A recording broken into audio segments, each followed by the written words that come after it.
Okay, roll. Would you mind, and you can just look at me for this, would you mind stating and spelling your name as well as your title for the record, please? Yes, Dr. Viridiana Ortiz. I'm a clinical director and owner here at Mind Forward Health Center. And then, you want me to spell it? Actually, no, I have it. Okay. Yes.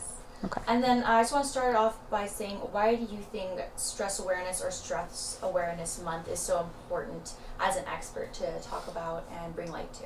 Absolutely. It's extremely important, right? We know that physical health and mental health is connected, right? So stress levels are effective when we can use them, right, to do things on a daily.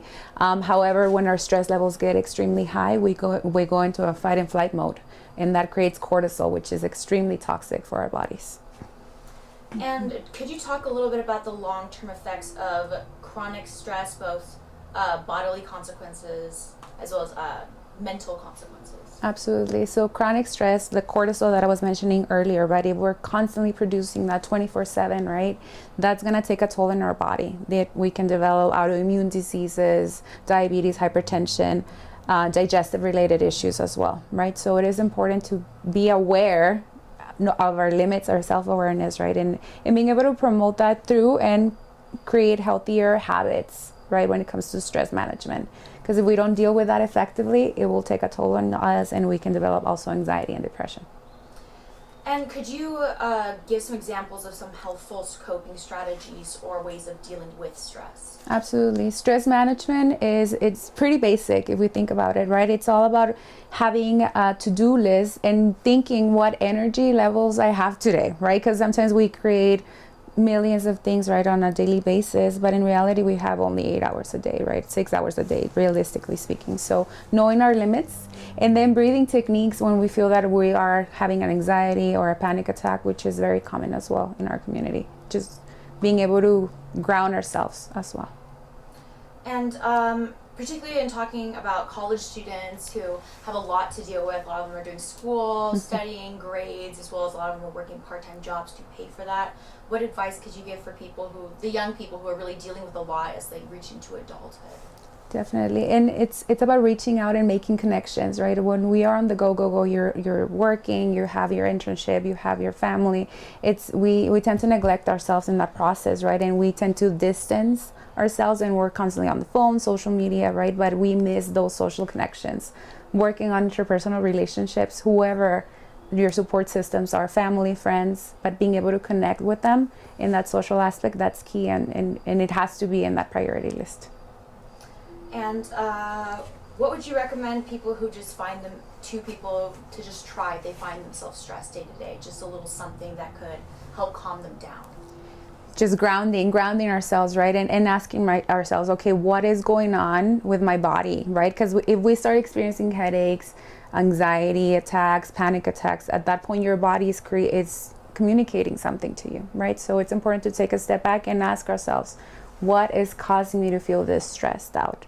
Is it lack of control? Is it work, family, relationships? It's important to take that introspection and ask ourselves, where is this coming from? And if we need help, it's okay to ask for help.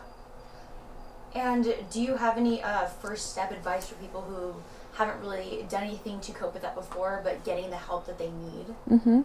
Just asking for help. As a student, right, at UTEP, there's plenty of resources in the community as well. Just making that first phone call and asking for a therapy appointment. Even taking care of yourself physically, scheduling an appointment with your PCP, right? Like just making sure that everything is, that you're taking care of yourself physically and mentally. Those are very important things, right? Just taking that first step. And I just want to ask, have you in your professional career seen an increase in stress in people of today in terms of what they're dealing with? Could you talk a bit about that? Absolutely. It's really challenging here in our community, right? Because even though we're doing a better job as far as expressing and talking about mental health, we still struggle, right? We still struggle with that. So stress levels are extremely high because we don't talk about emotions. We suppress them. We just go, right? Some individuals cope with avoidance by working a lot or doing other things. And when we hit a bottom, right, physically, right, we think that we're having an anxiety, a heart attack.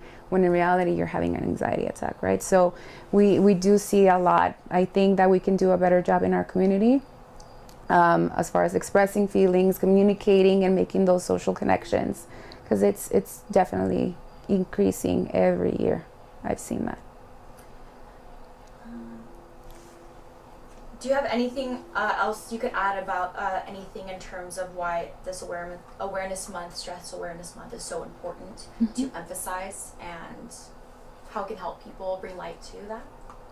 Just being able to recognize that everyone has our limits, right? And if you feel that you're pushing yourself too hard and your body is communicating something physically, headaches, stomach aches, you feel nauseous, you feel out of balance, your body's already communicating to you physically that you haven't processed feelings, or you haven't processed something that maybe you've gone through.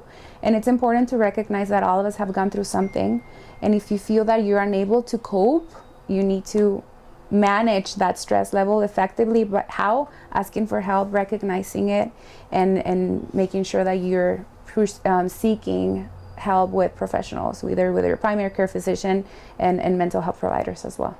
It's important just to recognize that sometimes we need more help.